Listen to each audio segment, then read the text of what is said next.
بیوی کا موڈ نہیں ہے، خامد غربت چاہتا ہے، کیا کریں؟ یہ سوال ڈراموں سے متاثر ہو کر تو نہیں ہے؟ کچھ کوشچنز اس طرح کے میرے پاس آ رہے ہیں، مجھے تو نام بھی شاید یاد نہیں ہے، تیرے بن پتہ نہیں کیا. تو بہرحال یہ ایک بہت ہی سیریس ایشو ہے. حالانکہ مسلمانوں میں یہ کبھی کوئی سوال تھا ہی نہیں، یعنی ہر چیز طے ہے، پھر اس کی گنجائش ہی نہیں ہے. کیونکہ اسلام نے عورت کی صحت، سہولت، عزت نفس یعنی سیلف رسپیکٹ جہاں جہاں چاہیے اسے وہاں وہاں فیور دی. پیریڈز کے ایام میں اسے اسپیس چاہیے، اسلام نے دی. After delivery recovery time 40 days تک اسے دیا. اور فرضی روزہ جو اللہ کا حکم ہے اس میں بھی خامد کو منع کیا. نفلی روزے میں خامد کی مرضی اہم ہے، یعنی اب یہی نہیں کہ خامد کو ضرورت ہے اور یہ روزوں کی نیت کر کے بیٹھ جائے، بلکہ پہلے خامد سے اجازت لیں. اب جہاں جہاں عورت کو فیور چاہیے اسلام دے رہا ہے. اب جہاں مرد کو ضرورت ہے اسلام نے عورت کو پابند کیا. لیکن یہ بات شیطان کے چیلوں کو پسند نہیں آتی. جو چیز اسلام میں ممنوع ہے اس کی آگاہی نہ میڈیا میں ہے نہ عوام میں ہے. عوام دیکھنا سننا ہی نہیں چاہتی. ایسے مسائل میں دلچسپی بھی نہیں ہے کہ سیکھیں جانیں کہ کیا کیا ممنوعات ہیں، کیا کیا مباحات ہیں. جہاں کوئی چیز جائز آتی ہے یا حکم آتا ہے اس پر فوراً اعتراض داغ دیا جاتا ہے. سادہ سی بات ہے، اگر دیکھا جائے تو نکاح تو نام ہی حلال جائز سیکس کا ہے، باقی ساری چیزیں اس کے ضمن میں آتی ہیں. وہ خاندان کی حفاظت ہے، ضروریات کو پورا کرنا ہے، عورت کا تحفظ ہے، نسلوں کی بقا ہے، سکون ہے، سب چیزیں. اب ایک آپ نے لیگل ایگریمنٹ کیا، اس کے بعد اسی سے ہی ڈنڈے ماریں. پھر کہا یہ جاتا ہے کہ جی مرضی ضروری ہے. بھئی مرضی کے ساتھ تو نکاح ہوا. اسلام نے اسی چیز کو ہائی لائٹ کیا کہ عورت کی مرضی نہیں ہے، نکاح ہی جائز نہیں ہے، زبردستی کا نکاح ہی نہیں ہے. نکاح ہے تو پھر مرضی کی ضرورت کیا ہے؟ یہ مرضی نامرضی کی ٹرم وہاں استعمال ہوتی ہے جہاں نکاح کا تصور نہیں ہے. تو وہ کہتے ہیں کہ مرضی کے ساتھ ہو تو ریپ نہیں ہے، بغیر مرضی کے ہو تو ریپ ہے. اب جب نکاح ہے تو پھر ریپ والی بات ہی نہیں ہے، کیونکہ نکاح تو ہوتا ہی مرضی کے ساتھ ہے، مرضی کے بغیر تو نکاح نہیں ہے. اسلام نے خود ہی جہاں عورت کو مجبوری لاحق ہے، بیماری ہے، اسے مستثنیٰ قرار دے دیا، خاوند کو ہی روک دیا. اور خاوند کو ضرورت ہے اور بیوی کا کوئی عذر بھی نہیں ہے، پھر بیوی کو گناہگار قرار دیا. بخاری میں ہے لعنت الملائکہ حتی تصبح، صبح ہوتے تک فرشتے لعنت کرتے رہتے ہیں. اور اسی طرح اگر بیوی کو ضرورت ہے اور خاوند اس کی یہ خواہش پوری نہیں کرتا تو سیم دیئر فرشتے اس پر بھی لعنت کرتے ہیں. اس کا اپوزٹ بالکل واضح معلوم ہے اور محدثین نے اس بات کی طرف اشارہ کیا ہے. جہاں تک اب بات ہے نا موڈ سوئنگز کی، کہ کام کر رہی تھی یا بچے کے ساتھ بیزی تھی یا کچن میں بیزی تھی، تو یہ کام تو بعد میں بھی ہو سکتے ہیں، ادھر ادھر بھی کیے جا سکتے ہیں. یہ جسٹ فیو مومنٹس کی بات ہوتی ہے کہ اس وقت خاوند کو یس کہنا چاہیے. اسی لیے دیکھیں پیارے نبی صلی اللہ علیہ وسلم نے یہاں تک سمجھا دیا کہ وَإِنْ كَانَتْ عَلَى التَّنُّورِ، ترمذی میں صحیح حدیث ہے کہ جیسے تنور کا جلانا اور پھر ظاہر ہے ٹھنڈا ہو جائے، پھر روٹیاں پکانا اور پھر بڑا مسئلہ ہو جاتا ہے، کام بڑھ جاتا ہے.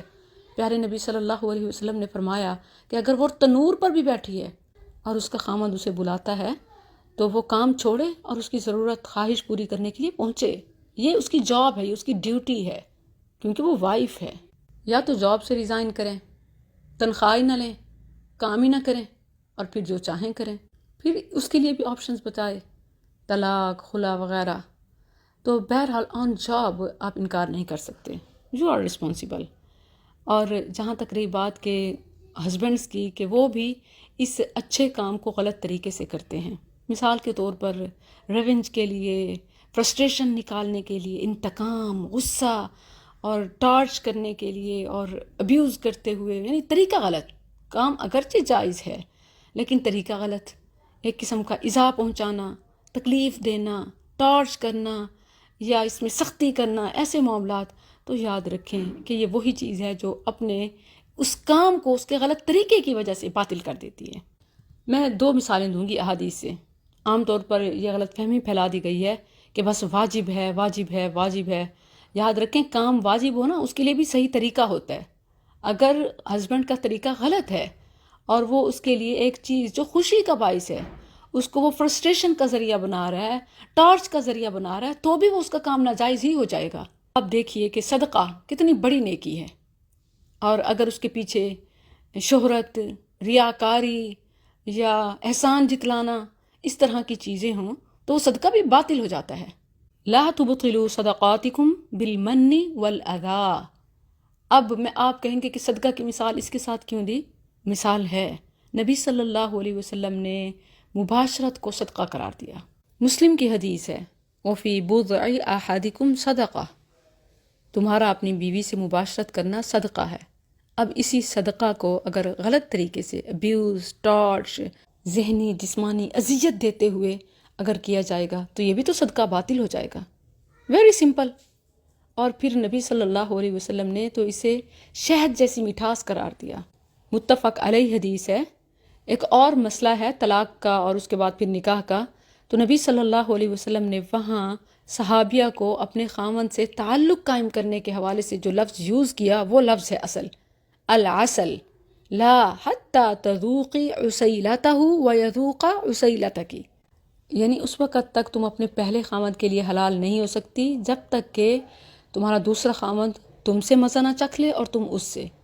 فزیکل ریلیشن کو نبی صلی اللہ علیہ وسلم نے اصل قرار دیا۔ تو اب یہ اصل کے بجائے اگر ٹارچ ہو، اذیت ہو، تکلیف ہو تو کہاں جائز ہوگا؟ اب آپ خود دیکھیے۔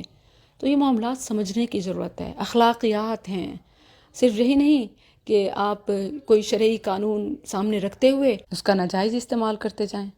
تو اسلام کے جو لاز اینڈ رولز ہیں وہ اتنے سمپل اینڈ کلیئر ہیں کہ اس میں میریٹل ریپ نام کی کوئی چیز ہے ہی نہیں، ایگزسٹ ہی نہیں کرتی، کیونکہ میرج ہے تو پھر ریپ نہیں ہے، یہ دو اپوزٹ چیزیں ہو جاتی ہیں۔ البتہ جو اسلامی قانون کو آڑ بناتے ہوئے، اجازت سے ناجائز فائدہ اٹھاتے ہوئے ظلم زیادتی کرتا ہے، ذہنی جسمانی ٹارچ کرتا ہے، اذیت سے گزارتا ہے، تو ایسے شخص کا صدقہ باطل ہو جاتا ہے۔